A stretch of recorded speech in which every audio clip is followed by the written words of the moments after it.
जय भीम जय भीम जय भीम. मित्रांनो, आपल्या सर्वांना आपला शूरवीर 500 योद्धांचा भीमा कोरेगावचा इतिहास आठवतोय.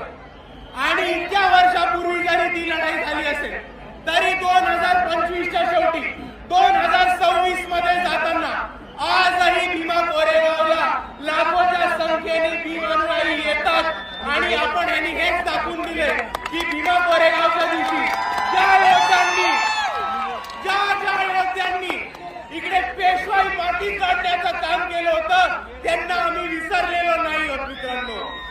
आणि दुसऱ्या बाजूला ज्या 500 शूरवीरांनी इकडच्या व्यवस्थेच्या विरुद्ध, इकडच्या परिस्थितीच्या विरुद्ध आणि इकडच्या पेशवाईच्या विरुद्ध बंद उकरण्याचं काम केलं होतं त्यांना आपण अभिवादन करायला येतो. तेव्हा फक्त महाराष्ट्राला